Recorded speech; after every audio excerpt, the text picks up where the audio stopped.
Okay, so welcome to law forum. This is Rohini Thomare. आज हम लोग पढ़ेंगे सेक्शन 300 के 5 एक्सेप्शन। तो स्टार्ट करते हैं हम लोग। हमने इसके पहले कुछ भी डिस्कस किया है क्या इसका एक्सेप्शन में? कोई बताएगा? नहीं, एक्सेप्शन का हमने स्टार्ट नहीं किया अभी। ओके, तो एक्सेप्शन आज स्टार्ट होंगे, मतलब अभी तक हम्म। हमने कुछ भी स्टार्ट नहीं किया। ओके, तो 300 के फर्स्ट एक्सेप्शन, बेयर एक्ट है सबके पास? Hmm. Okay, bare act first exception read करना उसमें 300 का। एक मिनट में मेरा बेरेक्ट। ओके, तो इसमें अगर इसकी अगर सब हेडिंग एक वर्ड में बोला जाए तो वो है फर्स्ट एक्सेप्शन हमारा ग्रेव एंड सडन प्रोवोकेशन। ठीक है, ये है पहला एक्सेप्शन। तो पहला एक्सेप्शन क्या कहता है कि culpable homicide is not murder if the offender deprived of the power of self control, second grave and sudden provocation, cause death of a person who gave the provocation or cause the death of any other person by mistake or accident। यही लिखा हुआ है। एक minute मैं निकाल लेता हूँ। Okay, ये लिखा हुआ है। You want me to read again? ना ना ना, मैं बस पूछ रही थी कि यस यस मेक श्योर कि सबके पास हो। यस। ठीक है। और ना इस एक्सेप्शन के थ्रू अभी तक हमने नानावटी केस नहीं पढ़ा हुआ है, राइट? मतलब इस फोरम पे डिस्कस नहीं किया हमने, क्लासेस में हमने हाँ। कर लिया है। तो जो पूरा नानावटी का केस है ना, वो इसी मतलब जो नानावटी का केस है वो हाँ वो हमारा एक्सेप्शन 1 को बहुत अच्छे से एक्सप्लेन करेगा कि ग्रेव और सडन प्रोवोकेशन होता क्या है। तो इसके मतलब इस एक्सेप्शन के अंदर हम लोग पूरा ये नानावटी वाला केस डिस्कस करेंगे। ठीक है। और नानावटी केस के 3 मेजर पिलर है। पहला कूलिंग डाउन पीरियड की बात करता है वो। ठीक है, कि कूलिंग डाउन पीरियड क्या होता है। सेकंड बात करते हैं कि रीजनेबल मैन टेस्ट क्या होता है। और एक ऑब्जेक्टिव ऑब्जेक्टिव टेस्ट क्या होता है। राजेश जी, ओके, आपका आवाज आ रहा है। कर दिया मैंने, कर दिया mute. Please go ahead. Okay. Okay.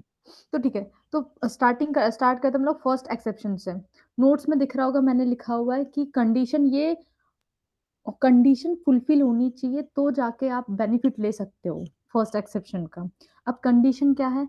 सबसे पहले क्या कह रहे हैं, there must be a given provocation. अगर प्रोवोकेशन ही नहीं हुआ तो फिर मतलब जैसे मैंने बताया ना कि ऑफेंस के लिए वही है कि कल्पेबल होमिसाइड फिर मर्डर, तो वैसे ही यहाँ पे भी है कि सबसे पहले तो प्रोवोकेशन होनी चाहिए। ठीक है, अब प्रोवोकेशन कैसी? क्वेश्चन आएगा कि भाई ठीक है प्रोवोकेशन तो है, बट कैसी? तो वो होनी चाहिए ग्रेव और सडन। ठीक है। अब ये ग्रेवनेस क्या होता है, सडननेस क्या होती है, ये कैसे मेजर करते हैं, हम लोग ये केसेस के थ्रू डिस्कस करेंगे। ठीक है। थर्ड थर्ड क्या कहता है कि जो ऑफेंडर है वो he should be deprived of self control. मतलब आप आपके आपे से बाहर हो, आपको नहीं पता सही गलत उस ड्यूरेशन के टाइम पे। ठीक है। जब आप जब आप ये क्राइम कर रहे हो, जब ये आप ये ऑफेंस कर रहे हो, उस टाइम पे आपका सेल्फ कंट्रोल नहीं है खुद पे। ठीक है। देन क्या कहता है कि अक्यूज्ड है जिसने मार दिया उसको, लेकिन ये जो किलिंग है या जो ये एक्ट है वो कैसा होना चाहिए, एक कंटिन्यूएशन में होना। मतलब ऐसा नहीं है कि ओके आपको अभी गुस्सा आया, आप बिल्कुल कंट्रोल में नहीं हो, लेकिन आप क्या करो उस टाइम पे बैठ के चुप बैठे हो, फिर आपको थोड़ी देर बाद रियलाइज होता है कि नहीं इसने तो मुझे ऐसे बोला, तब फिर आप जाके मार रहे हो। ना ना, ऐसा नहीं होगा। कैसे? ये कंटिन्यूएशन में होना चाहिए। Continuation of what? Continuation of the deprivation of self control. ठीक है। मतलब पूरी ड्यूरेशन के टाइम पे आपका खुद पे आप पे कंट्रोल नहीं है। ठीक है, ये फिफ्थ पॉइंट है। सिक्स्थ क्या कहता है कि must cause death of a person who gave a provocation bye mistake और एक्सीडेंट। मतलब कि आपको बेनिफिट, भाई वो केस मर्डर तक क्यों आया? क्यों? क्योंकि डेथ हो चुकी है, इसलिए मर्डर तक आया। और मर्डर के एक्सेप्शन की बात कर रहे हैं ना हम लोग यहाँ पे। तो क्या कह रहे हैं कि there must cause a death of a person जिसने आपको ग्रेव और सडन प्रोवोकेशन दी है। ठीक है। ये अभी तक मैंने क्या बताया कि आप कैसे बेनिफिट ले सकते हो, क्या क्या चीजें होनी चाहिए अगर आप इस एक्सेप्शन को अवेल करना चाहते हो। तो अब किस केस में आपको इसके बेनिफिट नहीं मिलेंगे? 3 है। अगर आप क्या कर रहे हो, use use as an excuse. अगर आपको आप मतलब अगर रियलिटी में देखा जाए तो रियलिटी में कोई सडन और ग्रेव प्रोवोकेशन नहीं थी, बट आप क्या कर रहे हैं, एक एक्सक्यूज की तरह मतलब उसे यूज कर रहे हैं। मतलब मान लो मैंने मैंने गलती से या फिर जानबूझ के मैंने किसी का मर्डर कर दिया। अब मैं ये एक्सक्यूज ले रही हूँ कि भाई इसने तो मुझे प्रोवोक किया था करके, तो ये इसको हम एक्सक्यूज की तरह नहीं ले सकते, ठीक है। और सेकंड, अगर आपने जो भी एक्ट किया है that are by the public servant exercise of his legal right except not available, okay, use of an excuse for assault and act done ex exercise of the RPD, okay।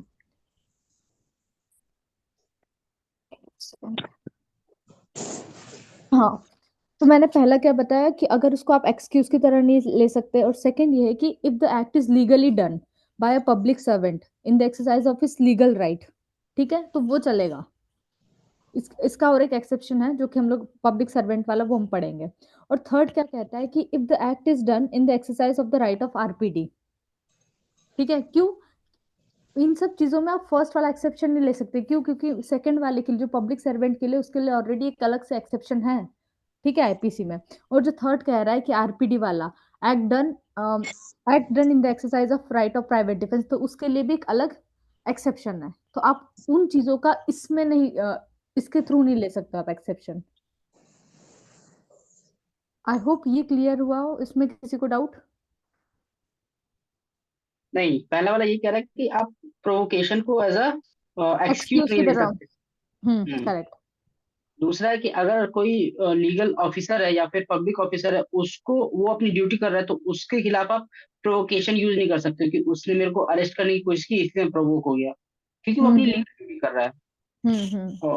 और जो third है, वो third कहता है provocation not given anything done in lawful exercise of private defence. अगर कोई lawful exercise कर रहा है अपना एक्ट को, तो उसके खिलाफ आप राइट टू प्राइवेट डिफेंस नहीं ले सकते हो।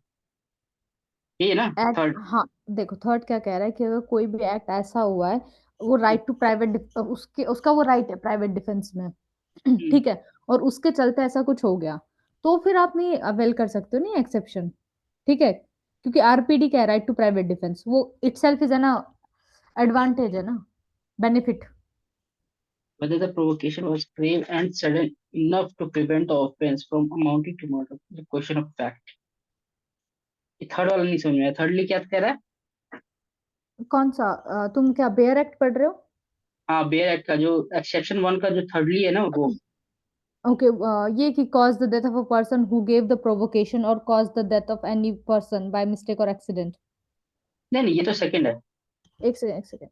Thirdly, okay, that provocation is not given by anything done in the lawful exercise of right to private defense.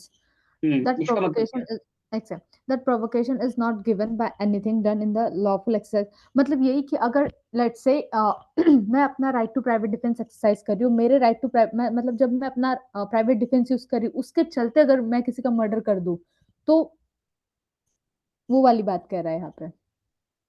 provocation is not given by anything done in hmm lawful exercise. Provocation is not given anything lawful exercise of right to private defense। अगर हम कहते हैं exercise करते वक्त कुछ कर देते हैं, तो वो तो हमारा कहते हैं राइट है ना, वो तो कर ही सकते हैं। ये हाँ, थर्डली तो क्या कहना चाह रहा है? देखो एक्सप्लेनेशन रीड करना एक बार उसकी, कि whether the provocation was a grave and sudden enough to prevent the offence from hmm, amounting to murder is a question of fact. Explanation में और कुछ लिखा हुआ है नीचे? नहीं, बस हाँ यही लिखा हुआ है, whether the provocation was grave और sudden enough to prevent the offence from the amounting to murder is a question of fact. हाँ, तो मुझे जहाँ तक मुझे समझ में आ रहा है, तो यही है कि अगर आप जब प्राइवेट डिफेंस यूज कर रहे हो और उसमें अगर आ, किसी का एज ऑफेंस होता है, तो फिर आप उसमें सेक्शन 1 का बेनिफिट नहीं मांग सकते हो। इसका जो एफ का जो इलस्ट्रेशन दिया हुआ है उसको एक बार पढ़ते हैं। यही है क्या इसका जो थर्डली का है?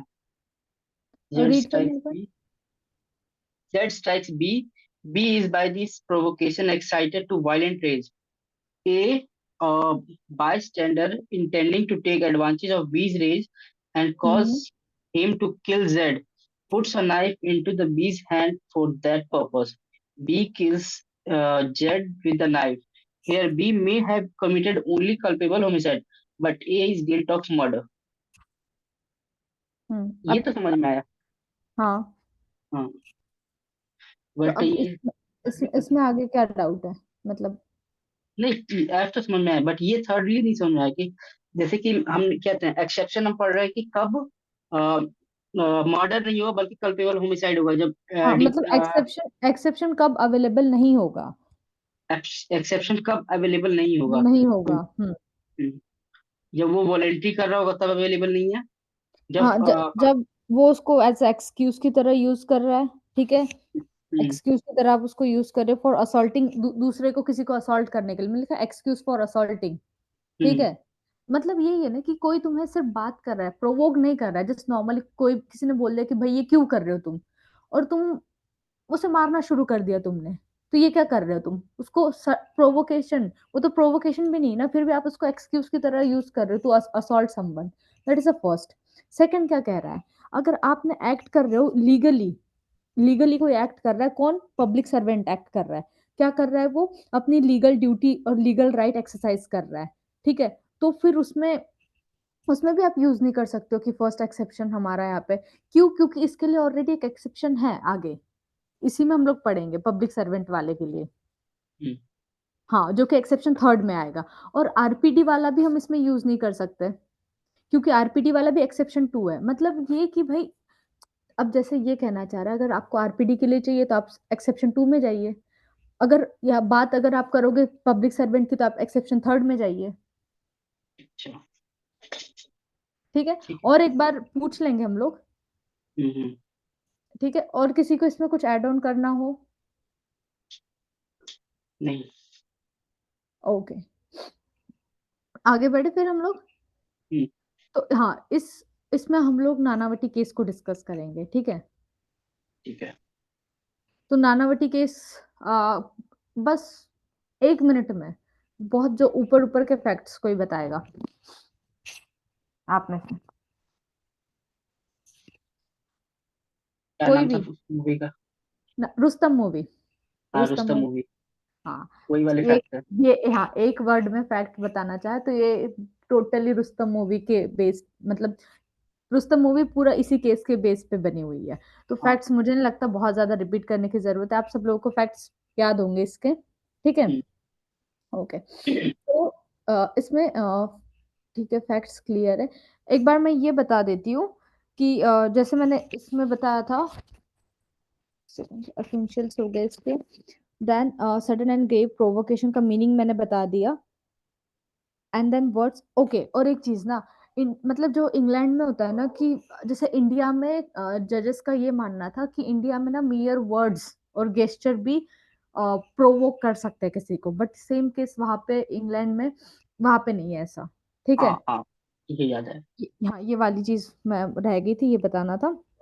तो वहां पे डिस्टिंक्शन नहीं है वर्ड्स और एक्ट में, हम्म, क्योंकि मतलब वहां पे मानते ही नहीं कि भाई वर्ड्स से हो सकता है, लेकिन बोले इंडिया के केस में नहीं, भाई वर्ड्स भी आपको प्रोवोक कर सकती है करके। एक हम्म, वैसी बोया बोया केस था, बोया मुनिगाडू करके केस था, तो ये उस चीज से रिलेटेड है, मियर वर्ड्स वाले इससे, ठीक है, कि मियर वर्ड्स और एक्ट भी प्रोवोक करती है करके, ओके। अब हम लोग इस केस पे आते हैं, नानावटी वाले केस पे, ठीक है। ओके। ये तो पता था कि सेल्विया जो थी वो वाइफ थी, ठीक है, ओके, एम नानावती। नानावटी, ये कमांडर थे इंडियन नेवी में, देन कन्फेशन ऑफ सेल्विया, हाँ, ओके। तो ये था कि सेल्विया जो थी उनकी वाइफ थी, उनका था एक्स्ट्रा मैरिटल अफेयर था, ठीक है, लेकिन क्या हुआ जब सेल्विया ने कन्फेस किया था, ठीक है, आगे से बताया था नानावती को कि ये बात है करके, अब उस टाइम पे इमीडिएटली नानावती ने कुछ नहीं करा, बहुत काम होके बैठ के सुना, अब फिर उन्होंने क्या किया, उन्होंने अपने बच्चों को, वाइफ को और नेबर के बच्चे थे, ठीक है, उनको मूवी थिएटर में पहुंचाया, ठीक है, उन्हें वहां छोड़ दिया। अब इसके बाद जो आहूजा करके नाम था उसका, तो आहूजा के यहाँ पे गए वो, ठीक है, और इनके बीच में आपस में बात हुई या क्या हुआ ये हमें नहीं पता, क्योंकि वहां पे कोई भी नहीं था, मतलब ऑब्वियसली बताने वाला आहूजा था जिसकी डेथ हो चुकी थी, ठीक है, और अब ये था कि अक्यूज नानावती, ठीक है, वो जैसा बताएंगे, क्योंकि ये है ना कि हम उनकी बातों को एक्सेप्ट नहीं कर सकते कि ओके ऐसा ही हुआ होगा, तो हम्म, उन्होंने सारी चीजें बताई कि मैं गया वहां पे, और ये सारी चीजें भी इन्होंने कोर्ट के सामने बताया। अब समरी अगर हम देखें कि अलग अलग कोर्ट ने क्या बोला, तो जब सेशन जज के पास गए तो उन्होंने कहा कि ये कोई ये ऑफेंस नहीं था, उन्होंने तो यही बोला कि ये ऑफेंस नहीं है, क्योंकि ग्रेव एंड सडन प्रोवोकेशन जो नानावती ने कहा उसे एक्सेप्ट कर लिया था। हाँ हाँ। हाई कोर्ट में गए, हाई कोर्ट ने कहा, हाई कोर्ट हाई कोर्ट ने कहा था कि ये मर्डर है, ठीक है। हम्म, हाई कोर्ट ने कहा कि ये मर्डर होगा तो सेक्शन 302 लगेगा।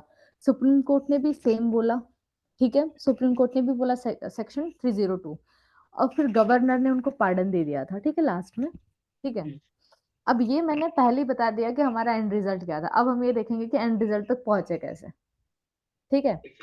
और ना पहले ना हमारे इंडिया में जूरी सिस्टम चलता था, ठीक है। हम्म, अब इस केस के बाद से ना वो जूरी सिस्टम हट गया, हम्म, वरना पहले जूरी सिस्टम भी होता था। तो सेशन जज with the aid of jury, तो हमें जो मूवी में दिखाया है ना कि भाई उसे छोड़ दिया जाता है, इतने सारे जज बैठते, वो जूरी तक के था, ठीक है। मूवी में हमें आगे तक नहीं दिखाया कि हाई कोर्ट और सुप्रीम कोर्ट और गवर्नर तक भी बात जाती है करके। हम्म, हाँ, तो ये सेशन जज विद एड ऑफ जूरी, तो जूरी ने डिसाइड किया ये case on the basis of sentiment. क्यों? क्योंकि उस टाइम पे क्या हुआ था, मीडिया में इतना हंगामा मचा था, ठीक है। तो ये पूरा जो सेशन सेशन जज और जूरी ने ये पूरा सेंटिमेंट के बेसिस पे केस डिस्कस किया था। फिर जब हाई कोर्ट में गया 1960s में, बॉम्बे हाई कोर्ट में, तो उन्होंने उसको सजा दी थी लाइफ इम्प्रिजनमेंट की for the murder of that Prem Ahuja. Supreme court के पास है, तो सुप्रीम कोर्ट ने क्या कहा कि नानावती ने फिर जो हाई कोर्ट का जो डिसीजन था उसे चैलेंज किया और उन्होंने ये बोला कि ये जो है मेरा जो एक्ट है, मेरा जो ऑफेंस है, माय लॉर्ड, वो फॉल होगा एक्सेप्शन 1 of 300 ऑफ आईपीसी, ठीक है। अब इश्यूज क्या रेज हुए इसमें, कि सबसे पहला इशू ये था कि was a Nanavati entitled for the benefit of section 80 of IPC. Section 80 क्या कहता है? Anyone where act. ठीक है।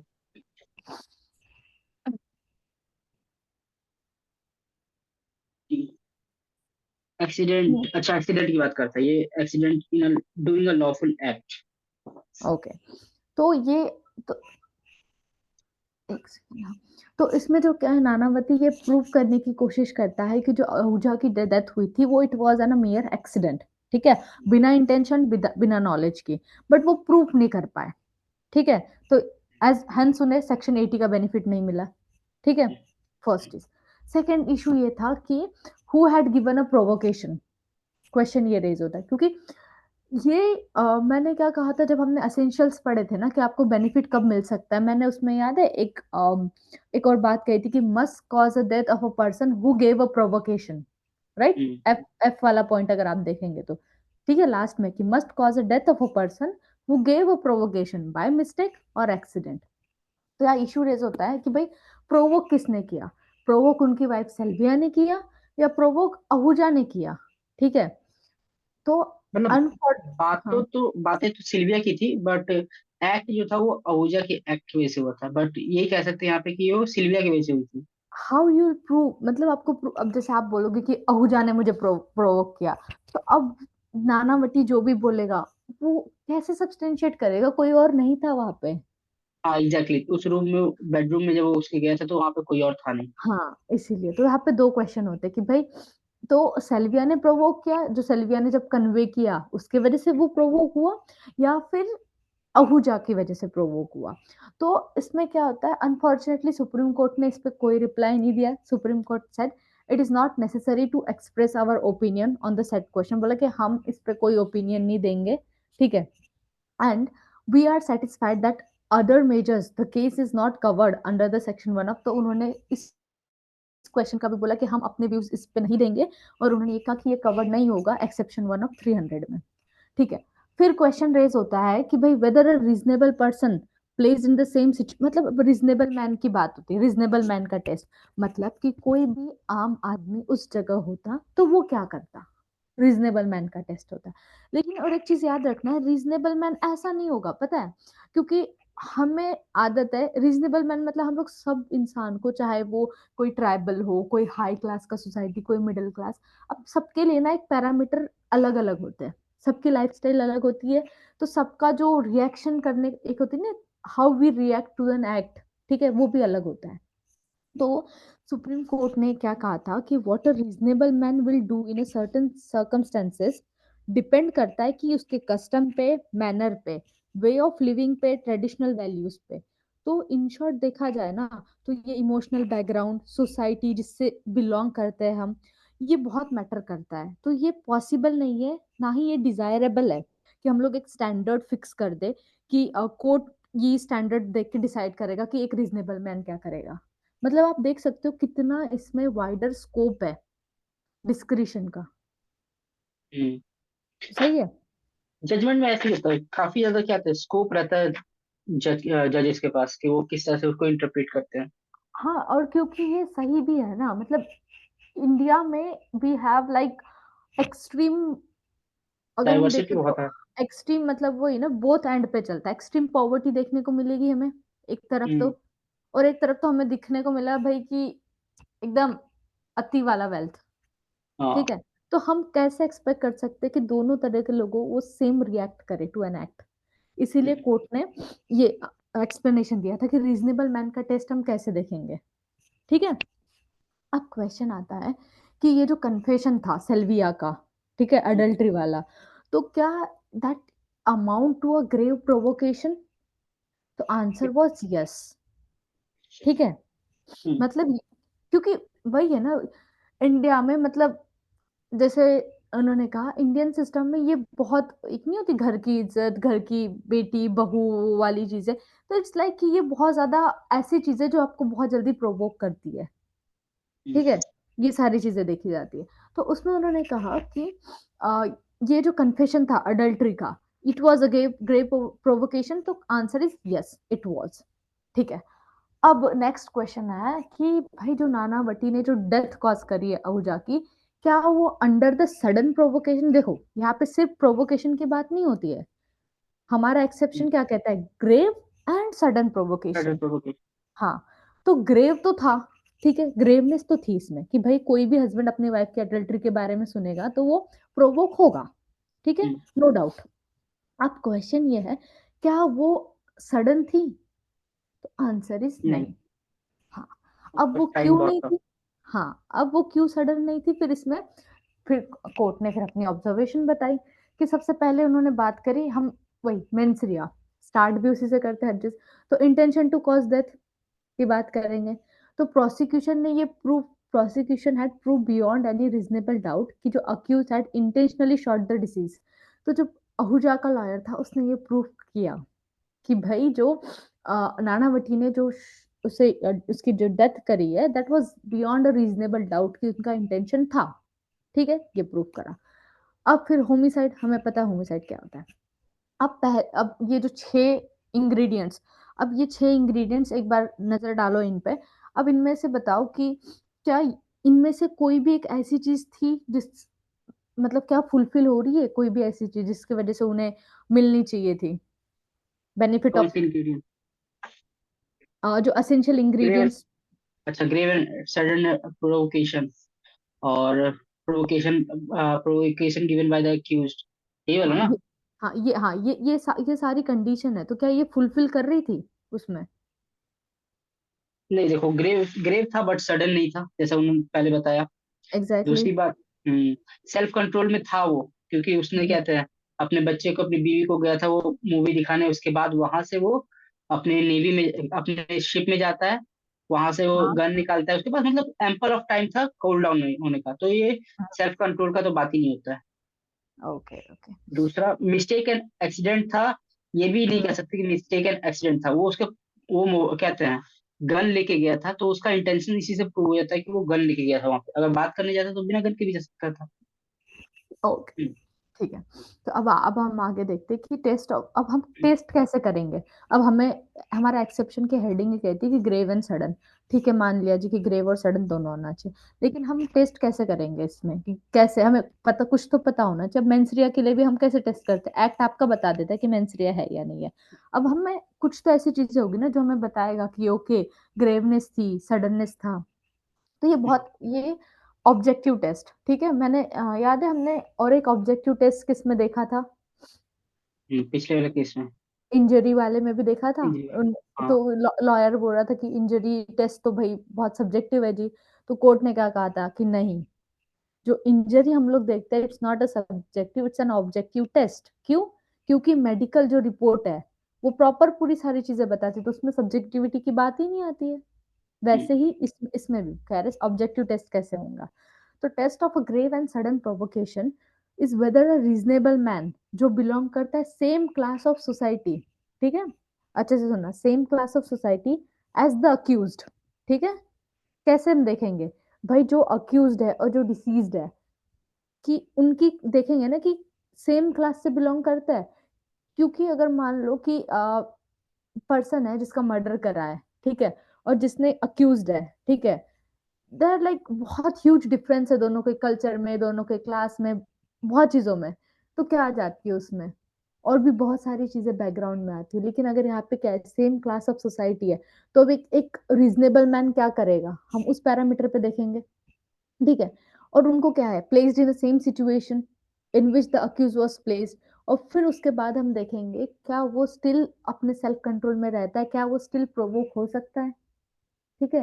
इस तरह ये से वो ऑब्जेक्टिव टेस्ट ऑब्जेक्टिव। की गई ना कि कहते हैं एक पर्सन जिसने मतलब जो अक्यूज है यहाँ पे जिसने ये डेथ कॉज की है हाँ। उसका सेम क्लास ऑफ सोसाइटी अगर कोई एक रीजनेबल मैन का अगर एग्जांपल देना हो तो हम्म। जिस जिस क्लास से कहते हैं अक्यूज बिलोंग करता है उसी हाँ। क्लास में बंदा का कहते हैं रीजनेबल मैन माना जाएगा। ये नहीं कि एग्जैक्टली।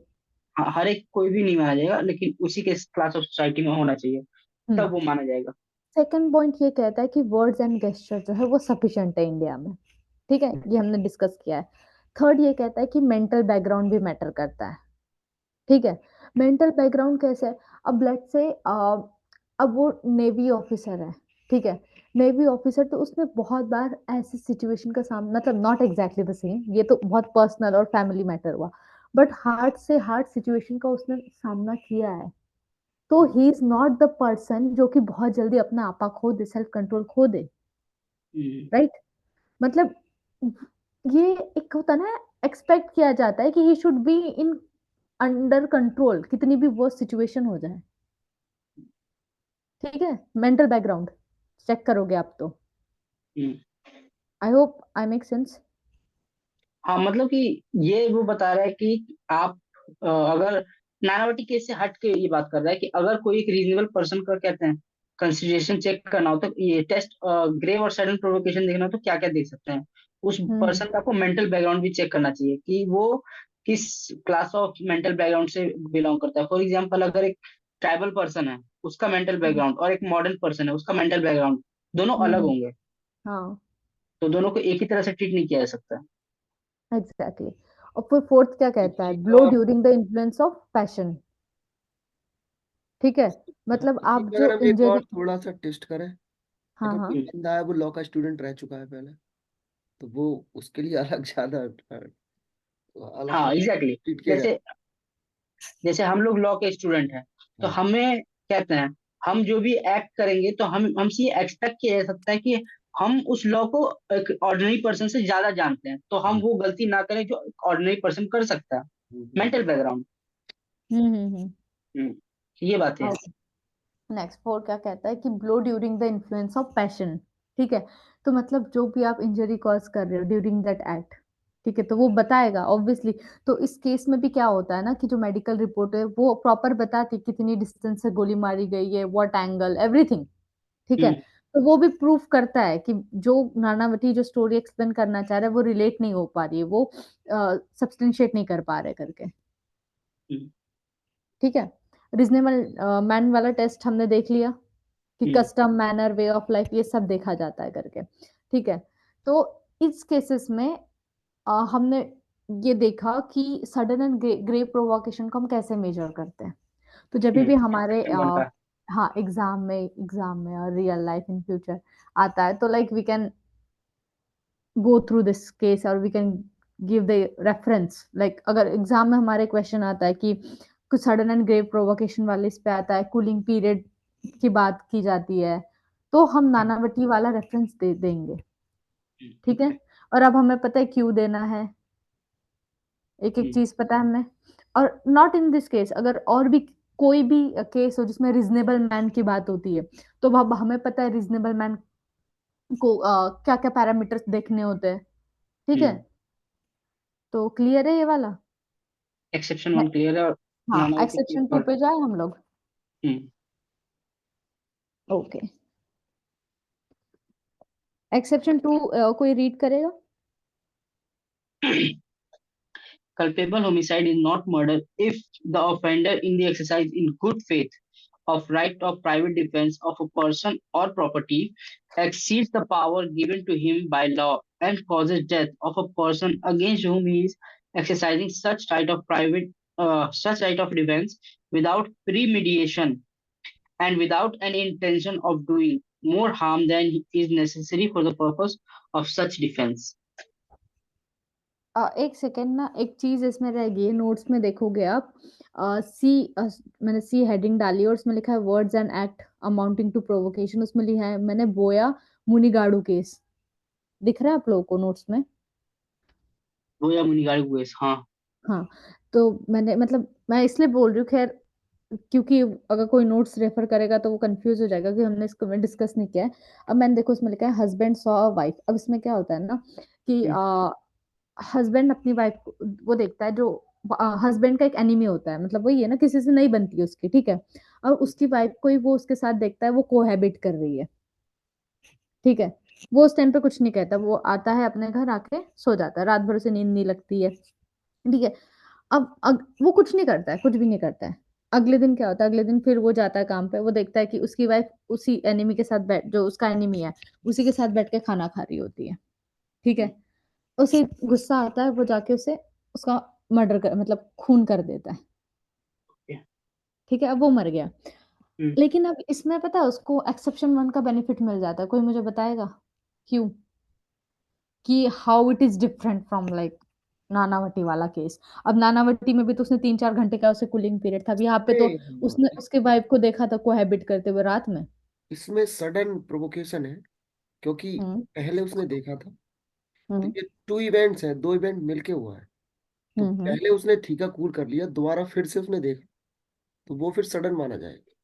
नानावती के हम्म। केस में दोबारा नहीं बैटर हुआ, वुमेन, पहले से पता था। बैटर वुमेन वाला ये केस है।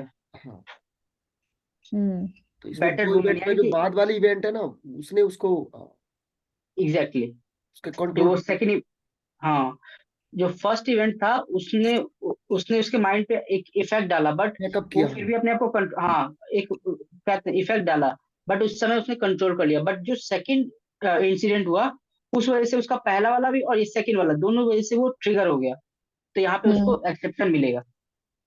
हम्म। हम्म, तो- बस यही सुनना चाहते थे मैं। चलो, ये रह गया था इसीलिए, ठीक है, आगे बढ़े फिर हम लोग। हम्म।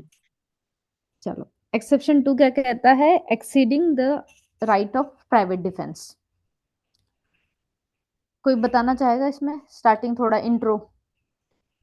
इसमें कह रहा है कि culpable homicide is not amount murder if the offender in the exercise of good faith, अगर वो गुड फेथ में काम कर रहा है, of hmm the right of private defence of a hmm person और प्रॉपर्टी। अगर कोई एक पर्सन गुड फेथ में कोई काम कर रहा है hmm in exercising private defence person और प्रॉपर्टी, तब वो कहते हैं मर्डर नहीं कर रहा होगा। फॉर एग्जाम्पल, इसका ये जो पार्ट है, इसका एग्जाम्पल ये हो सकता है कि हम्म उस एक पर्सन ने देखा कि कहते हैं दूसरा पर्सन जो है किसी के हम्म घर में घुस घुस रहा है, मतलब एक घर है, लेकिन वो उसका पड़ोसी देखता है कि उस घर में कोई चोर घुस रहा है, ठीक है, हम्म एंड पड़ोसी को पता है कि उस घर में क्या कहते हैं, घर में कोई सो रहा है, उसको कुछ पता नहीं है कि कौन आ रहा है कौन जा रहा है, तो हम्म उसको बचाने कहते हैं, वो प्रॉपर्टी को प्लस उस पर्सन को बचाने के लिए ये कोई ऐसा एक्ट करता है जिसकी वजह से ये थीफ को कहते हैं ग्रीवियस हर्ट या फिर उसकी जान चली जाती है, तब ये कहते हैं मर्डर नहीं कर रहा, बल्कि ये कल्पेबल होमिसाइड में आएगा, इसको एक्सेप्शन मिल जाएगा क्योंकि ये गुड फेथ में काम कर रहा है। Okay okay. देखो, तो exceeding the right of private defence मतलब क्या कह रहा है कि आपने आपका जो राइट टू प्राइवेट डिफेंस दिया हुआ है आपको, ठीक है, हम यूज हम्म, कर सकते हैं, आप उसको भी एक्सीड कर रहे हो। हाँ, हाँ, तो तो अब क्या कह रहा है कि अगर देखा गया कि जो आपने जो एक्सिट किया है आपका आरपीडी, मतलब right to private defence, intentionally आप एक्सिट कर रहे हो, मतलब कोई आपको चाटा मारा और आप उसकी जान ही ले लो, तो ये क्या हुआ? Exactly exactly. हाँ, Ex- प्रोपोर्शनल नहीं, आप नहीं है, तब आपको एक्सेप्शन नहीं मिलेगा। हाँ, तो अगर तो आपने इंटेंशनली एक्सीड करा है तो वो हम्म, मर्डर होगा, अनइंटेंशनली करा है तो किस में जाएगा, वो culpable homicide not amounting to murder. और अब ये एक्सेप्शन कब अप्लाई होगा? तीन चीजें, ठीक है। Accused cause a death without premeditation, मतलब आप कह रहे हो कि मैंने तो जी राइट टू प्राइवेट डिफेंस है मेरा, मैं तो ये एक्सरसाइज कर रही थी, अब ये ज्यादा हो गया, लेकिन मैं तो पूरी तैयारी के साथ आई थी, हाथ में नाइफ लेके आई थी, ठीक है, एकदम तेज वाला नाइफ है, सब सारे हथियारों के साथ आई थी, तो क्या वो मिलेगा मुझे एक्सेप्शन का बेनिफिट? बिल्कुल नहीं, क्योंकि नहीं प्री मिलेगा। मेडिएशन अपना हाँ, कंडीशन क्या है? विदाउट प्रीमीडिएशन होना चाहिए। सेकंड, पहले से प्लान नहीं होना चाहिए। हाँ second, no intention of causing more harm than necessary, मतलब कि मेरा मतलब ये तो था कि मैं अपने आप को बचाना चाह रही थी, लेकिन मुझे इतना बिल्कुल भी अंदाजा नहीं था और मैं बिल्कुल भी नहीं चाहती थी कि इसे इतनी ज्यादा चोट लग जाए जितनी एक्चुअली में हुई है, ठीक है। मतलब no intention of causing more harm than necessary for the purpose of defence, मतलब मान लीजिए मैं उसे धक्का मार देती कहीं या नॉर्मल हर्ट कर देती तो भी वो बच जाती, लेकिन क्या हुआ, मुझे लगा कि हो सकता है वो मुझे और मारता, इसलिए मैंने क्या हुआ, लाठी उठा के मार दिया उसे, हम्म, होगा ये तो, मतलब मेरा इंटेंशन नहीं था इतना ज्यादा, इतना एक्सीड करने का, लेकिन वो हो गया। उसमें भी होना आप, क्योंकि यही है ना, आपके एक्ट से पता चल जाता है कि आपका क्या हाँ इंटेंशन था। हाँ, इंटेंशन अगर प्रूव नहीं हो पाता है कि वो इंटेंशनली हुआ है, तभी आपको बेनिफिट मिलेगा। अगर इंटेंशन प्रूव हो जाता है तो आपको बेनिफिट नहीं मिलेगा। हम्म। और थर्ड, जैसे तुमने बताया, act done in good faith, ठीक है, बचाने के लिए, तो ये तीन चीजें अगर होगी तो ये एक्सेप्शन जो है, एक्सेप्शन एक्सीडिंग टू आरपीडी, इसका हम लोग यूज कर सकते हैं, ये हमें मिलेगा फिर। इसमें हम्म, किसी को और कुछ पूछना हो, ऐड करना हो? हाँ, और एक चीज है, एक सेकंड मैं ही कर देती हूँ। अब क्या कह रहे हैं कि आ, एक ना जेन्युइन नीड होनी चाहिए, मतलब एक जेन्युइन नेसेसिटी होनी चाहिए कि ठीक है भाई, अगर आप ये वो नहीं करते तो आप ही की जान पे बनाती, मतलब वैसी कंडीशन होनी चाहिए, तो ही आप आपका राइट टू प्राइवेट डिफेंस को एक्सीड कर सकते हो, ठीक है। किसी पर्सन प्रॉपर्टी दोनों पे होता है ना ये तो। हाँ हाँ, ये पर्सन प्रॉपर्टी दोनों, राइट टू प्राइवेट डिफेंस, हम्म, ठीक है। इसमें इसमें किसी को कुछ बोलना हो? नहीं ठीक है, ओके। Okay, then third. आगे बढ़ते हैं हम लोग एक्सेप्शन थर्ड पे, public servant exceeding his power, hmm, ठीक है। अब ये तो भाई बहुत सारे केसेस है, एम्पल ऑफ केसेस है इस चीज पे तो, कस्टोडियल डेथ के केसेस हमने बहुत सुने हैं, हमने बहुत बार सुने हैं कि मारना, कौन सी कहते हैं वो, मुझे टर्म याद नहीं आ रहा है, कैजुअलिटीज, सिविल, सिविल नहीं, क्या होती है वो, वो तो वो होती है ना, थर्ड डिग्री टॉर्चर।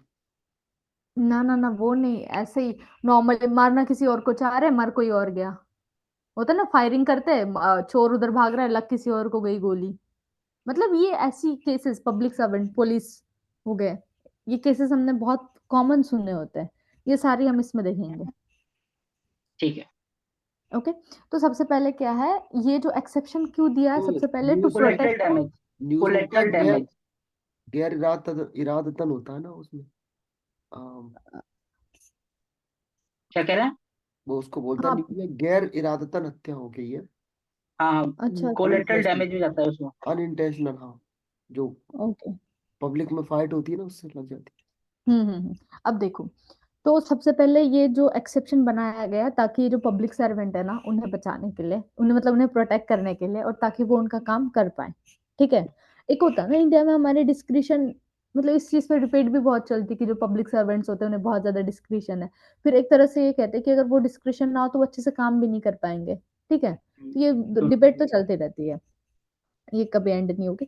तो सबसे पहले ये उन्हें प्रोटेक्ट करने के लिए दिया जाता है, अब ये कब अप्लाई नहीं होंगे, ठीक है। अब अप्लाई कब होंगे, ये तो बहुत एम्पल ऑफ एग्जाम्पल आएंगे, अब कब अप्लाई नहीं होंगे ये जानना जरूरी है। पहला मैंने लिखा है कि अगर एक्ट जो है वो इटसेल्फ इलीगल एक्ट है, ठीक है। अब एक्ट ही आप इलीगल कर रहे हो, फिर उसमें आप बोल रहे हो कि भाई मुझे मेरा एक्सेप्शन का बेनिफिट लेना है, तो आप नहीं ले हम्म, सकते हो। सेकंड, पब्लिक पॉलिसी, क्योंकि आपका काम क्या है, आपको पब्लिक पॉलिसी को इम्प्लीमेंट करना है, पब्लिक पॉलिसी को चलाना है, और आप उसी के अगेंस्ट कुछ काम कर रहे हो, और फिर आपसे ऐसा कुछ होता है, तो आपको एक्सेप्शन का बेनिफिट नहीं मिलेगा। दो चीजें मैंने बता दी, इलीगल काम कर रहे हो, एक्ट इलीगल एक्ट कर रहे हो, सेकंड पब्लिक पॉलिसी के अगेंस्ट काम कर रहे हो, तीसरा ऐसा कोई काम कर रहे हो which are not authorised by law, ठीक है, ये तीन चीजें। अब इसमें मैंने देखो केस लिखा हुआ है, दुखी सिंह वर्सेस स्टेट है, इसमें क्या होता है, एक आरपीएफ का जवान होता है ट्रेन में, वो सस्पेक्ट करता है कि मतलब होता है कि किसी इंसान की हरकतों से उसे लगता है ये थीफ है, ठीक है। अब क्या है, उसको होल्ड पकड़ भी लेता है, जैसे ट्रेन चलने लगती है वो हाथ उसका उसकी ग्रिप छुड़ा के वो भागने जाता है। अब वो मारने जाता है, गलती से थीफ की जगह ना वो फायरमैन को मार देता है, ठीक है। हाँ, ये समझ में आया कि मतलब इंसिडेंट समझ में आया ये थोड़ा बहुत। ओके। अब अब जब ये कोर्ट में जाती है ये चीजें, तो ये कंटेंट करता है कि भाई इट वाज, तो जो आरपीएफ है का जो जवान था वो ये कहता है कि it was a case of pure accident, ठीक है, कि वो मारना थिफ को चाह रहा था, वो फायरमैन मर गया। अब इसमें जो कोर्ट है वो क्या कहता है कि जो police officer had not had the right to cause a death of a suspected थी। सबसे पहले तो ये बात कहता है कि भाई आपको कोई हक नहीं है कि आपने जिसको सस्पेक्ट किया है उसको आप मार दो, मतलब प्रूव नहीं हुआ है ना, समझ रहे हो। एग्जैक्टली, हाँ। आपने सस्पेक्ट किया है और आपने मार दिया, ठीक है, कोर्ट ये बात कहता है। फिर कहता है held that appellant exceeded the power given by him by law, मतलब आपको जो पावर दी है बाय लॉ आपने उसको एक्सीड करा है। सेकंड पॉइंट, बाद में क्या कहता है कि आपने ये जो एक्ट करा है वो भले ही ना गुड फेथ किया है, क्योंकि वो मतलब ऐसा है ना कि अगर पुलिस वाले करे तो दिक्कत, ना करे तो दिक्कत, छूट जाता पता चलता वो बहुत बड़ा क्रिमिनल है तो भी दिक्कत होती। तो इसलिए कि ठीक है आपने जो करा है ना गुड फेथ करा है, यू मतलब उनको लगता था कि ये है चोर है करके, उस वजह से किया है। देन ये कहता है कि and you believe to be, मतलब आपने उस टाइम पे लगा कि आपके पास लॉफुली वो अथॉरिटी है, वो नेसेसिटी है टू डू एन एक्ट, तो फिर इसीलिए ना उन्हें एक्सेप्शन थर्ड का बेनिफिट मिल जाता है, गुड फेथ की ठीक है। वजह से। यस, गुड फेथ, और उन्हें ऐसा लगा कि वो जो भी कर रहे लॉफुली कर रहे हैं and that was a necessity to do is discharge of a duty, ठीक है। तो इन्हें फिर पनिशमेंट ऐसा नहीं है कि छोड़ ही देते, एक्सेप्शन थर्ड का बेनिफिट मिलना मतलब वही है कि 302 की जगह वो 304 में तीन सौ जाएंगे, चार में जाएगा, हाँ। पनिशेबल होगा, ठीक है। हम्म, आई होप इस केस के हेल्प से मैं आपको ये एक्सेप्शन एक्सप्लेन कर पाई हूँ अच्छे से। और कस्टोडियल डेथ, आए दिन हम केसेस देखते हैं इस चीज के, ठीक है। हम्म। ओके। इसमें किसी को कुछ ऐड ऑन करना है, क्योंकि इसके बाद जो फोर्थ वाला है ना ये थोड़ा लंबा होने वाला है, किसमें, क्योंकि इसमें हमारा आएगा गप्पू यादव, ठीक है। तो अभी तक हमने 3 पढ़ा, कोई रिपीट करेगा, मतलब पूरा डिटेल में नहीं, बस उसके हेडिंग, सब हेडिंग। पहला वाला एनीवे, यही कि पहला वाला यही कि ग्रेव एंड सडन प्रोवोकेशन होना चाहिए। ठीक ओके। है। सेकंड, सेकेंड वाला है कि अगर आप कोई कुछ कर रहे हो तो कहते हैं गुड फेथ में होना चाहिए, और आप उस जो भी आप कर रहे हो प्रोपोर्शनल होना चाहिए, जो भी आपको हर्ट हो रहा है उसके प्रोपोर्शनल में ही आप उसको डिफेंस करोगे, एक्सीड वेट नहीं वेट करना है वेट पावर को। वेट हमें पता है कैसे याद रखना है बस। पहला भाई सडन सडन प्रोवोकेशन की बात करें, मतलब हमें एक्सेप्शन ऐसे होना चाहिए विद ऑन फिंगर की, पहला मतलब sudden and grave provocation, exception to exceeding RPD, RPD मतलब right to private defence, third बात कर रहे हैं पब्लिक सर्वेंट, मतलब सिर्फ एक वर्ड और हमें पूरी स्टोरी याद आनी चाहिए, ठीक है। ठीक है। अब ये हम जब 5वें एक्सेप्शन तक आएंगे ना, मैं फिर से एक बार पूछूंगी, ठीक है। याद कराई ओके। देना जी। एक्सेप्शन 4 क्या कहता है? एक्सेप्शन 4 कहता है भाई सडन फाइट। अब हमने ये बहुत डिटेल में, क्लास में भी बहुत टाइम लगा था इस चीज को डिस्कस करने में, मतलब काफी क्लासेस ली थी। अब हम इसे बहुत जल्दी और अच्छे से समझेंगे, सडन फाइट क्या कहता है। सडन फाइट क्या होती है वैसे? सडन फाइट में होता है जिसमें कोई प्री प्लानिंग नहीं इन्वॉल्व होती है, वो एट द हम्म। मोमेंट ही होती है, उसे ही कहते हैं सडन फाइट। ओके। अब सडन फाइट देखो इतने में खत्म नहीं होती है, मतलब ओके। बोलने के लिए तो हमारे लेमन टर्म में तो इतनी होती है, लेकिन लॉ के अंदर इतनी नहीं होती है, उसमें बहुत भी मिर्च मसाला चाहिए। अब असेंशियल इंग्रेडिएंट क्या है, सडन फाइट होने के लिए क्या क्या जरूरी होता है? सडन फाइट होने के लिए ना हमेशा याद रखना, it should be in a two way. Sudden fight कभी भी वो नहीं होती कि आप खड़े बस आपको मार रहे हैं लोग वो सडन फाइट नहीं, मतलब ऐसे कि आप कुछ भी नहीं कर रहे, आप सिर्फ खड़े हो, ठीक है, जस्ट लाइक अ स्टैचू, और आपको लोग मार रहे हैं। सडन फाइट वो नहीं, उसका वो है कि दोनों तरफ से हाथापाई हो, मतलब दोनों तरफ से चल रही है सडन फाइट, ठीक है। पहला इंग्रेडिएंट क्या है, सडन फाइट होनी चाहिए। सेकंड, आउट ऑफ, अब इसको मैं स्टेजेस वाइज बताना ज्यादा अच्छे से प्रिफर करूंगी, तो पहली स्टेज क्या होती है ना, सबसे पहली स्टेज सडन फाइट की, विदाउट प्रीमीडिएशन, मतलब बिना किसी प्लानिंग के, ठीक है, ये पहली स्टेज है। सेकंड स्टेज जाओ, सडन क्वेरल होना चाहिए। सडन क्वेरल मतलब हीट ऑफ आर्ग्यूमेंट, ठीक है, सडन, अचानक। थर्ड स्टेज आता है, थर्ड कहता है हीट ऑफ पैशन, ठीक है, वो कहते हैं ना at the spur of the moment, एकदम हम्म हीट ऑफ पैशन वैसे। अब फोर्थ स्टेज में आती है सडन फाइट, ठीक है। और सडन फाइट में क्या होता है ना, म्यूचुअल एक्सचेंज होगा, किसका, ब्लोज, इंजरी म्यूचुअली होगी, ठीक है। कलात्मक। वो, हाँ, दोनों इक्वल फुटिंग पे होंगे, ऐसा नहीं होगा कि भाई एक तो खड़ा है दूसरे मार रहे, मतलब ठीक। जो जिन दो आपस में चल रहा है, ठीक है। फोर्थ स्टेज तक क्लियर है। अब ना थोड़ा शॉकिंग है, फिफ्थ स्टेज ना डायरेक्ट हमारी डेथ आएगी, ठीक है। अच्छा। अब यहाँ पे, हाँ, डेथ क्यों, अगर नीरज जी आपके पास इसके पहले वाली पीडीएफ होगी ना जो मैंने भेजी थी एक्सेप्शन, उसमें ये चार्ट बनाया हुआ है मैंने एक्चुअली, इसलिए मैंने इस वाले इसमें इंक्लूड नहीं करा है। ठीक है, करता हूँ शेयर, कह रही। हाँ, हाँ, तब तक मैं बताती हूँ। ओके, तो पहली स्टेज मैंने बताया बिना किसी प्लानिंग के आना है। दूसरी चीज है कि एकदम सडन क्वेरल होगा, मतलब हीट ऑफ आर्ग्यूमेंट, बहस करने लग गए।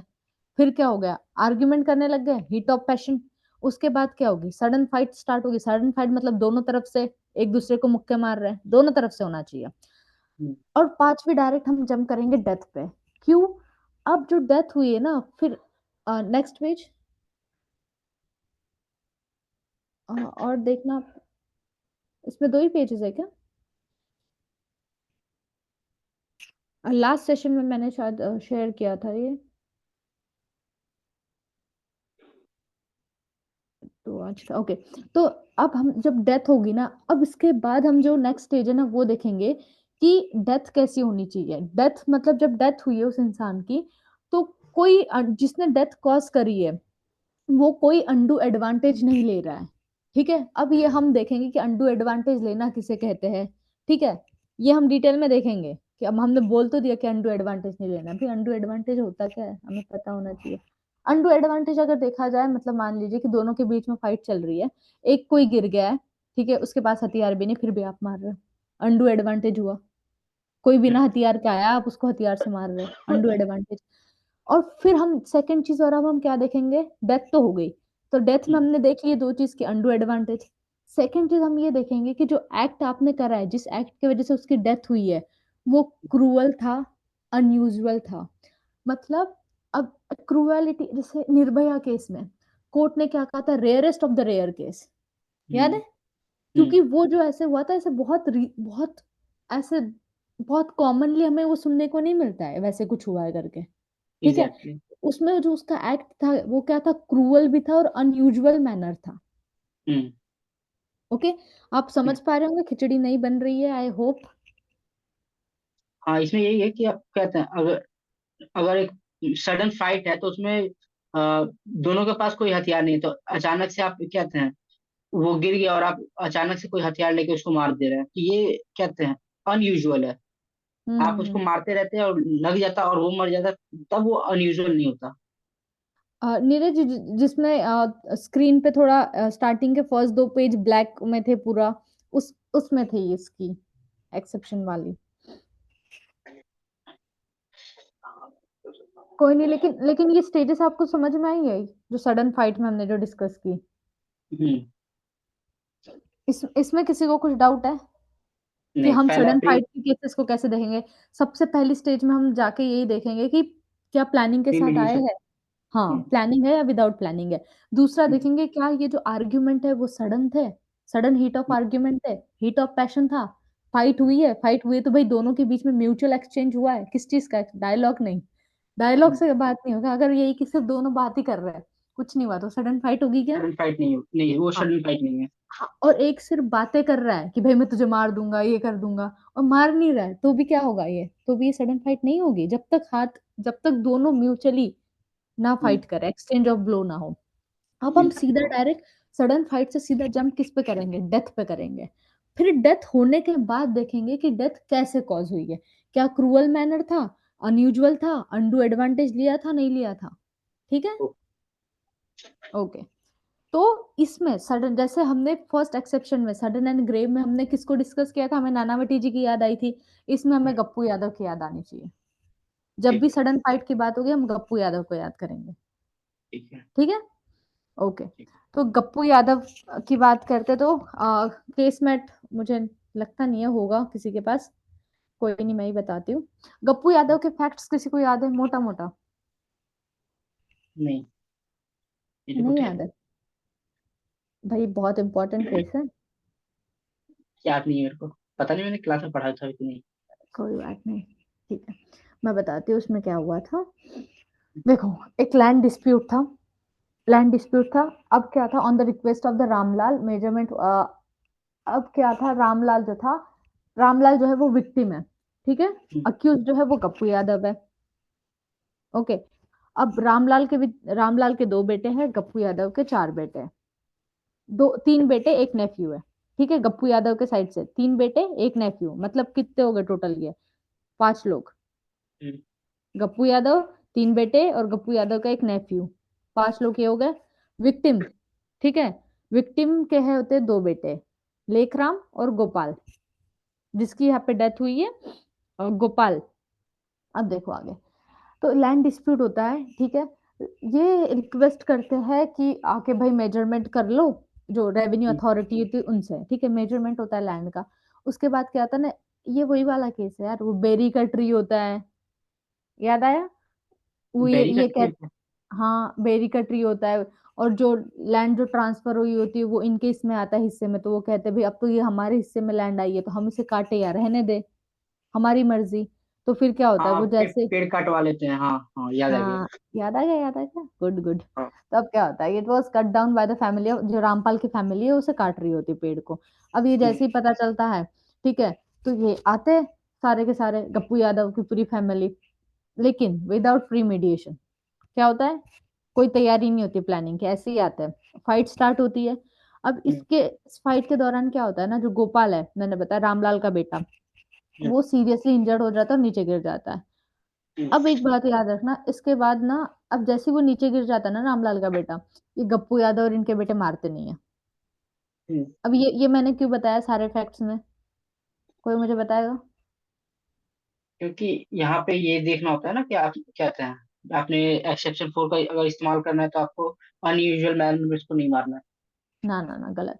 अनयूजुअल मैनर पता है कब होगा, अनयूजुअल मैनर मतलब, वो अनयूजुअल मैनर ऐसा होता है ना कि भाई आपने किसी के बॉडी के टुकड़े टुकड़े कर दिए, अनयूजुअल मैनर, मारना है तो सीधे मार दो।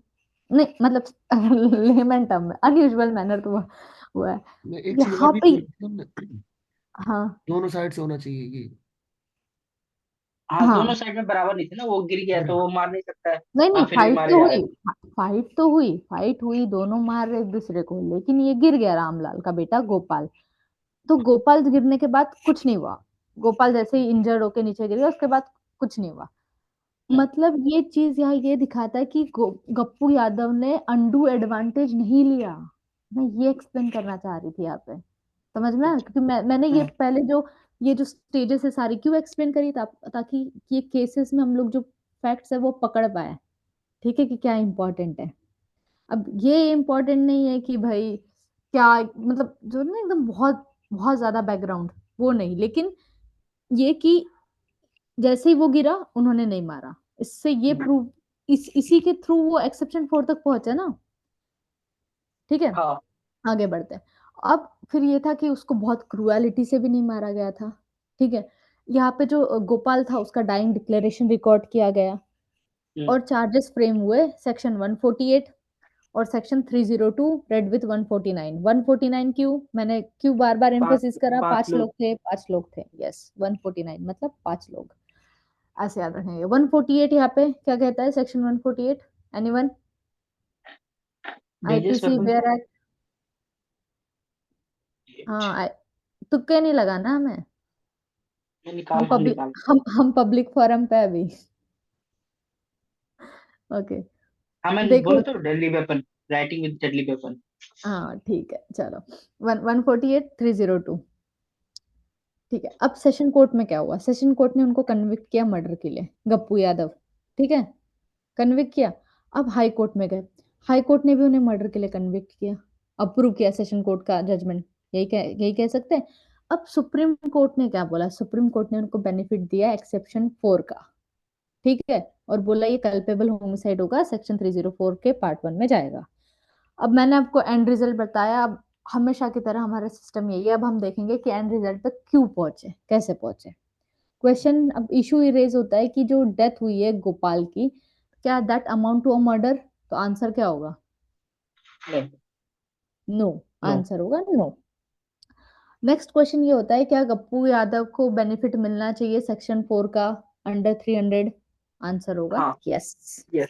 ठीक है, अब देखेंगे हम लोग रेशो क्या रहा हमारे केस का। ठीक है, अब एक्सेप्शन 4 क्या कहता है भाई? एक्सेप्शन 4 कहता है 4 चीजें, विदाउट प्रीमीडिएशन, तो सही है, ये भी क्वालिफाई होता है, टिक मारेंगे कि हाँ ठीक है जी, कोई प्लानिंग नहीं थी।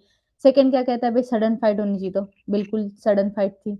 अब वो क्या था? पेड़ काट रहे थे, अभी ये तो ऐसे ही हो ना, पेड़ काट रहे थे, किसी ने उन्हें बता दिया, बाकी वो देख रहे, अब वो झगड़े झगड़े में हो गई बात, तो सडन फाइट थी। अब थर्ड क्या कहता है? Without the offender having taken a undo advantage, तो यहाँ पे क्या अनडू एडवांटेज लिया गया? तो नहीं जी, नहीं लिया। ना ही क्रूअल था, ना ही अनयूजुअल मैनर था, तो थर्ड भी टिक। फोर्थ आता है, the fight must have been with the killed person, तो क्या ये था? ये भी था, फाइट में तो वो भी शामिल था, है ना। तो ये क्या हो रहा है, जो इंग्रेडिएंट्स थे, मतलब जो जो चीजें होनी चाहिए एक्सेप्शन लेने के लिए, वो क्या कर रहा है? सारी फुलफिल कर रहा है।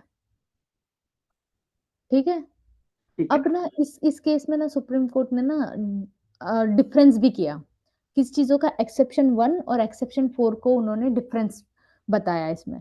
तो उन्होंने कहा जो एक्सेप्शन 1 है ना, मतलब प्रिंसिपल जो है दोनों पे सेम है प्रिंसिपल। अब क्योंकि देखो यहाँ सडन फाइट है, वहां क्या है? सडन एंड ग्रेव प्रोवोकेशन है, हम्म। मतलब मोर और लेस प्रिंसिपल तो एक ही है ना। अब हाँ। डिपेंड करता है यहाँ पे जो जो वो दोनों जो है, दोनों चीजें, दोनों में, एक्सेप्शन 1 में, एक्सेप्शन 4 में, डिपेंड करता है कि without premeditation, without planning.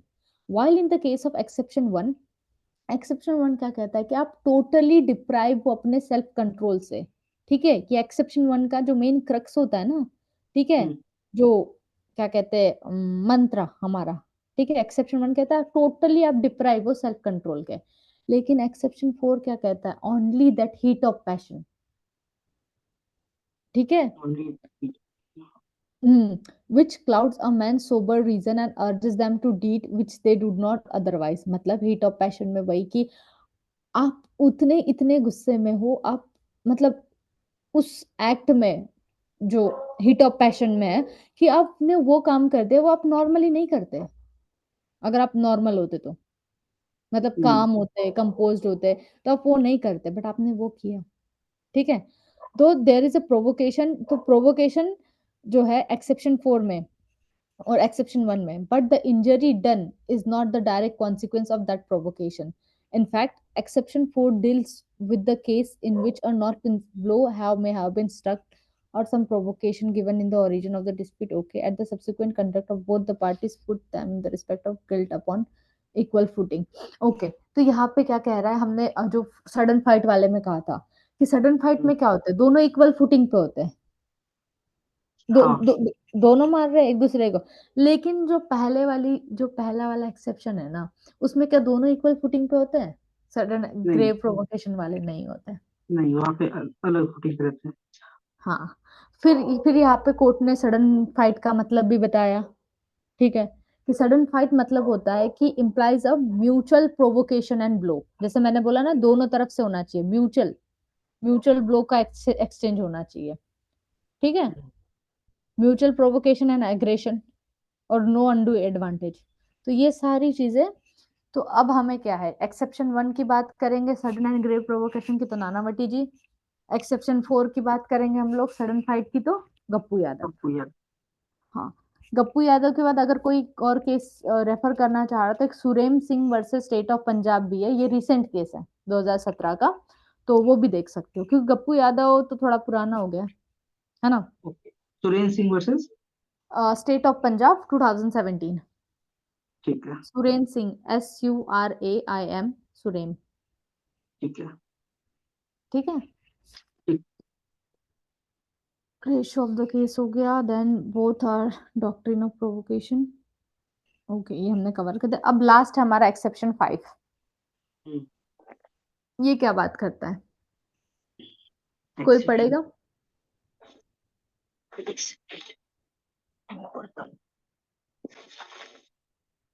Exception 5. Culpable homicide is not murder when the person whose death is caused, being above the age of 18 years, suffers death or takes the risk of death with his own consent. ये तो इथनेशिया के बारे में करता है ना? ना ना, सिर्फ ये इथेनोशिया तक नहीं है भाई, इसमें बहुत दो इंटरेस्टिंग केस है। अच्छा। हाँ देखो, एक्सेप्शन 5 जो है ना वो बेस्ड है फ्री कंसेंट पे, हम्म। लेकिन नोट्स में दिख रहा होगा आपको, तो मैंने क्या लिखा है कि दो चीजें, दो पॉइंट लिखी है और फिर मैंने एरो करके लिखा है कि ऑफेंस नॉट मर्डर। मतलब अगर ये दो चीजें हैं तो जो आपने काम करा है वो मर्डर की कैटेगरी में नहीं आएगा। अब वो काम क्या होना चाहिए? पहला क्या कह रहा है कि जो पर्सन है जिसकी डेथ कॉज की है वो 18 से ऊपर होना चाहिए, हम्म। ठीक है, 18 ईयर अबव। और जो भी डेथ कॉज हुई है या जो डेथ हुई है वो उसके ओन कंसेंट की वजह से हुई है, ठीक है। ठीक है। इथोनुशिया वाली चीज आएगी बट वो मेन क्रक्स नहीं है इसका, ठीक है। ओके। वो और आगे है इसमें। अब इसमें ना एक बहुत इंटरेस्टिंग केस है, वो मैं बताती हूँ आपको। एक है Dashrath Paswan versus state of Bihar, Patna High Court का है ये, ठीक है। अब इसमें क्या होता है, दशरथ पासवान स्टूडेंट होता है क्लास 10th का। अब वो फेल होता है 10वीं में, 3 बार फेल होता है, ठीक है, कंटिन्यूअसली।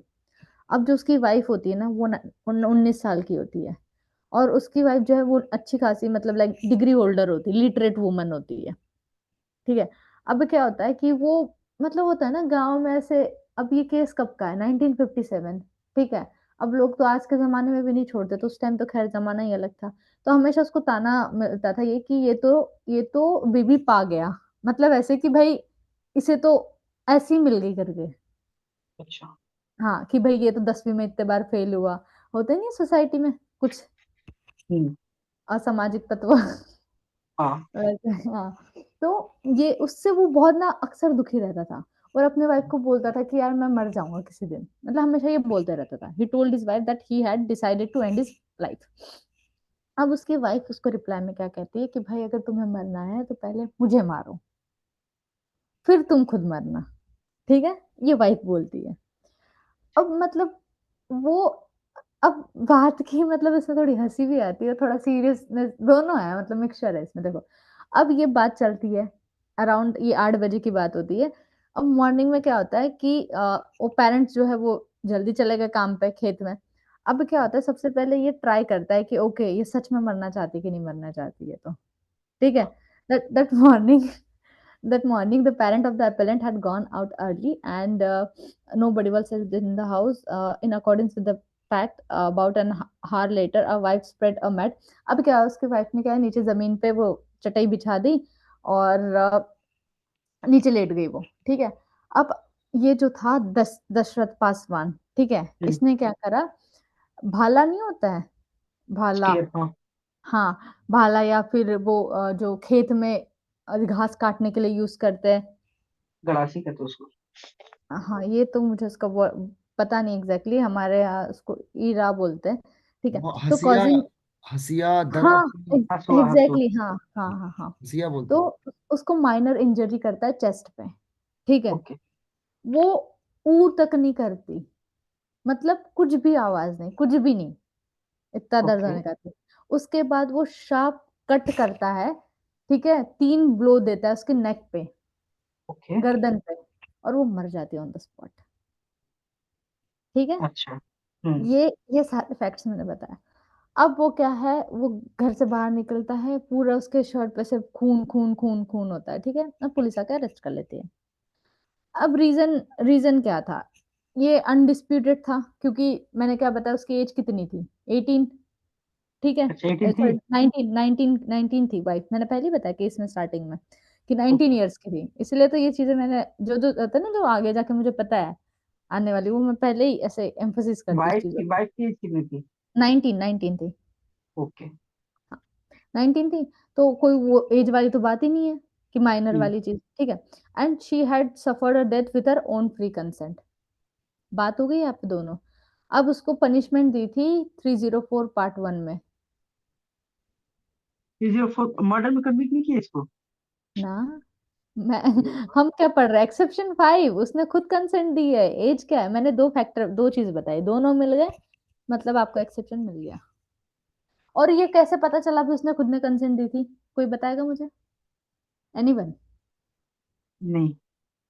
ओके देखो, कंसेंट नहीं दी होती ना उसका तो भाई, अगर सबसे पहले उसने चेस्ट पे उसको इंजरी करी, तो अगर आपको हमारी उंगली थोड़ी सी जल जाती ना, हम लोग ई आ ऊ करते हैं, चिल्लाते, उसने ऊ तक नहीं करी, ये कुछ पता भी कैसे आवाज चला? नहीं। वहां वहां पे जो मारने वाला था उसने कहा कि उसने कुछ नहीं कहा, तो ये इस्टेब्लिश कैसे हुआ कि उसने तो हुआ नहीं किया क्योंकि, था? सुनो सुनो सुनो, इसके नहीं, वो बाद द फैक्ट से सेम, देखा जाता है कि अगर किसी को एक ब्लो दिया है और हम्म। उसके बाद थोड़ा टाइम गया, आवाज तक नहीं आई है, वो आवाज तक लौट के, मतलब हाँ, ऊ कोई तक फाइट आवाज करेगा नहीं आई। या थोड़ा बहुत हाथापाई करेगा, और कुछ भी नहीं, कुछ भी नहीं। जो भी वो है एक्यूज्ड, उसकी बॉडी पे कुछ तो स्क्रैच डालेगा ना। हम्म। तो वही है, तो वही है, मरना वो लड़का चाहता था, मर ये गई है, फिर उसके बाद वो अपील वगैरह सब करता है, तो मतलब यही है ना भाई, कि अगर ये वो जीना नहीं चाहता तो ये ऊपर अपील स्टोरी ही नहीं करता। एक्चुअली में मैं एक दिन डिस्कस कर रहे थे हम। हाँ। आप लॉ पढ़ रहे हैं ना, इसका एक टाइम लाइन होता है और ये बहुत हम्म। इंपॉर्टेंट है। एक बार फिर डिस्कस हम्म। करेंगे अपन क्लास में। हम्म। हम जो यहाँ पढ़ रहे हैं ना सारा, हम्म। ये फैक्ट एस्टेब्लिश होने के बाद की चीज पढ़ रहे हैं। इससे एग्जैक्टली। कोई मतलब नहीं है कि फैक्ट एस्टेब्लिश हुए वो गलत थे, सही थे। वो सब उसका काम है जो इन्वेस्टिगेशन ऑफिसर करता है, चार्जशीट लगाता है, उसके बाद थोड़ा सा क्वेश्चन क्रॉस क्वेश्चन होते हैं, केस में वहां से स्टार्ट होता है कि ये फैक्ट है। अब कई हाँ, लोग अपनी इमेजिनेशन से सोचने लगते हैं कि ये हो ही नहीं सकता या होगा, वो अलग बात। वही वही वही। ये एस्टेब्लिश है, ऐसा था, ये मान लिया गया है। उसके बाद हमारी ये शुरू होता है केस मेट का काम। हाँ, और एक मैंने देखो उस दशरथ पासवान के नीचे और एक लिखा है, Narendra versus state of Rajasthan करके। इसमें भी सेम सेम केस होता है। इसमें क्या होता है, दो लड़का लड़की होते हैं, उन्हें शादी करना होता है, बट वही है, घर वाले नहीं करने देते, लड़की कहती है, वो दोनों सुसाइड करने का सोचते हैं, लड़की कहती पहले मुझे मारो तुम। अब इस केस में क्या होता है, इसका भाई जस्ट घर के पीछे ही, जो जमीन है घर के पीछे ही जस्ट काम कर रहा होता है, तो यही ये लड़की भी कहती है कि तुम मुझे मारो, वो मारता है एक लोग, कोई आवाज नहीं, कुछ नहीं आती है, ठीक है, फिर उसका भाई अंदर आके देखता है, तो ये इसमें भी उसको एक्सेप्शन का बेनिफिट मिल जाता है सेम। अच्छा, ये भी हो सकता है कि जो ये होता है ना एक्चुअली में बिल्कुल ऐसा हुआ ही ना हो, बिल्कुल कुछ और ही हम्म। हो। उसने स्टोरी नरेट किया पर उसने एस्टेब्लिश कर दिया ऐसा था। अभी हाँ एग्जैक्टली। आरुषि तलवार वाला जो केस था ना, हम्म। वो क्योंकि कोर्ट की प्रॉब्लम ये है कि वो उनको एक साइड लेना पड़ता है।